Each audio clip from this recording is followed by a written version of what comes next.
கறவை மாடு மூணுன்னு ஒரு பாட்டு மகளிர் மட்டும்தான். ஆமா. ஸோ அது பாட்டு ஃபர்ஸ்ட் கேட்ட உடனே நான் சொன்னேன், ஐயோ இது என்னது இது, ம்ஹ்ம். கறவை மாடு மூணுன்னு பொம்பளைங்களே பாடிக்கிறாங்க, ம்ஹ்ம். நான் ஆலிபம்னு கொடுக்க மாட்டேன் அப்படின்ட்டேன். அம்மா தமிழ் பண்ணிட்டு அந்த காலத்துல மத்தவங்க சொல்லுவாங்க, ஐயோ கறவை மாடு மாதிரி உபயோகப்படுத்துறாங்க. ம். குடும்பத்துக்காக கஷ்டப்படுறவங்க, ரெஸ்ட் இல்லாம உழைக்கிறவங்க, ஓகே. அத வந்து நாங்க அப்படிதான் உழைக்கிறோம் என் குடும்பத்துக்காக. உன்ன மாதிரி ஆளுங்க தான் எங்களை டார்ச்சர் பண்ணிட்டு இருக்காங்கடாங்கிறது தான் சும்மா அர்த்தம். ஓகே. தயவு செய்து தப்பா எடுத்துக்காதேன்னு கன்வின்ஸ் பண்ணிட்டாரு. இப்படி ஃபங்க்ஷன்ல இப்படி போகும்போதே அவரு இங்க வாங்கிப்பா அப்படின்னு இங்க உட்கார்ந்துருந்தவங்க யாரோ அந்த பக்கம் போயிட்டாங்க. ம். சார் சொல்லுங்க சார் அப்படின்னு. ம். எல்லாம் உனக்கு டவுட். பாட்டுல இது ஏன் இப்படி எழுதுறீங்க, இது ஏன் இப்படி எழுதுறீங்க அப்படின்னு. கண்ணதாசன் எல்லாம் உயிரோடு இருந்திருந்தா நீ வந்து இந்த மாதிரி விளக்கம் கேட்டிருந்தா அவர் அழகா சொல்லியிருப்பார். என்ன திட்டி எழுதுற அளவுக்கு எந்த இண்டஸ்ட்ரியிலயும் எனக்கு அப்படி ஒரு இமேஜ் இல்லை. புரியுது. வாலி சார் பத்தி ஏதாவது பேசலாமா? அண்ட் இது the take it நிறைய easy ஊர்வசி obviously. அது வந்து அவர் தற்செயலா ஒரு விழா பார்க்கும்போது ம். அந்த கறவை மாடு மூணுன்னு ஒரு பாட்டு மகளிர் மட்டும்தான். ஆமா. ஸோ அது பாட்டு ஃபர்ஸ்ட் கேட்ட உடனே நான் சொன்னேன், ஐயோ இது என்னது இது, ம்ஹ்ம். கறவை மாடு மூணுன்னு பொம்பளைங்களே பாடிக்கிறாங்க, ம்ஹ்ம். நான் ஆலிபம்னு கொடுக்க மாட்டேன் அப்படின்ட்டேன். கன்வின்ஸ் பண்றதுக்கு சிங்கீதம் சார் என்ன முயற்சி பண்றாரு. ம். அப்புறம் வாலி சாருக்கே கூப்பிட்டு கொடுத்துட்டாங்க. ம். கூப்பிட்டு கொடுத்துட்டு இந்த மாதிரி ஒரு சந்தேகம் கேட்கறாங்க அப்படின்னாங்க. அந்த பாட்டை வாலி சார் தான் எழுதினாராங்கிறதும் தெரியல. எனக்கு அப்புறம் தான் எழுதியிருக்கிறாரு. கரெக்ட். ம். என்னமோ உனக்கு சந்தேகம், ம். அம்மா தமிழ் பண்ணிட்டு அந்த காலத்துல மத்தவங்க சொல்லுவாங்க, ஐயோ கறவை மாடு மாதிரி உபயோகப்படுத்துறாங்க. ம். குடும்பத்துக்காக கஷ்டப்படுறவங்க, ரெஸ்ட் இல்லாம உழைக்கிறவங்க, ஓகே. அத வந்து நாங்க அப்படிதான் உழைக்கிறோம் என் குடும்பத்துக்காக.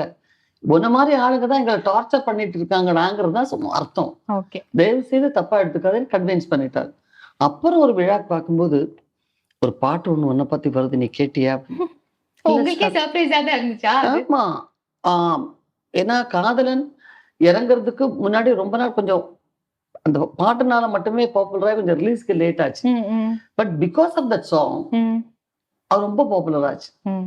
கண்டிப்பா. ஸோ அவர் என்கிட்ட சொன்னாரு, இப்ப நான் மலையாளமும் நிறைய பண்ணிட்டு இருந்தேன், தெலுங்கு எல்லாம் பண்றேன் இல்ல, இப்படி ஃபங்க்ஷன்ல இப்படி போகும்போதே அவரு இங்க வாங்கிப்பா அப்படின்னு இங்க உட்கார்ந்துருந்தவங்க யாரோ அந்த பக்கம் போயிட்டாங்க. சார் சொல்லுங்க சார் அப்படின்னு. எல்லாம் உனக்கு டவுட். பாட்டுல இது ஏன் இப்படி எழுதுறீங்க, இது ஏன் இப்படி எழுதுறீங்க அப்படின்னு. கண்ணதாசன் எல்லாம் உயிரோடு இருந்திருந்தா நீ வந்து இந்த மாதிரி விளக்கம் கேட்டிருந்தா அவர் அழகா சொல்லியிருப்பார். புரியுதா? ஆமா சார், பார்க்கணும்னு ரொம்ப ஆசை சார். அர்த்தமுள்ள இந்த மதம்லாம் நான் படிச்சிருக்கேன், பார்க்கணும்னு ரொம்ப ஆசை. அவங்க ஃபேமிலி நிறைய அவங்க இதெல்லாம் பிடிக்கும். அவங்க நிறைய பையன்களோட ஒர்க் பண்ணியிருக்கேன். பொண்ணு தெரியும், ஸ்பெஷலி கண்ணதாசன் எல்லாம். வேறு ஒரு நிமிஷம் நான் ஒண்ணு சொல்றேன், இந்த மாதிரி ஒரு பாட்டு வருதுன்னாரு. உன் பேரை வச்சு எழுதியிருக்கேன். உன் பேர் எழுதியிருக்கேன்னு சொல்ல, உன் பேரை வச்சு வருது, கவனிச்சுக்க அப்படின்னாரு. அப்படியா சார், ரொம்ப தேங்க்யூ சார். பயமா இல்லையா வேற ஏதாவது திட்டி எழுதிருப்பாரோ அப்படின்னு? டெஃபினட்டா கிடையாது. எனக்கு என்ன திட்டி எழுதுற அளவுக்கு எந்த இண்டஸ்ட்ரியிலயும் எனக்கு அப்படி ஒரு இமேஜ் இல்லை. புரியுது. தான். ரெண்டாவது எந்த மேடையில பார்த்தாலும் ஓப்பனா கேட்டுருவேங்கிற ஒரு சின்ன ஒரு விஷயம் கூட இருக்கு, அதுவும் இருக்கு. ஸோ அப்படின்னு தமாஷா தான் சொன்னார்.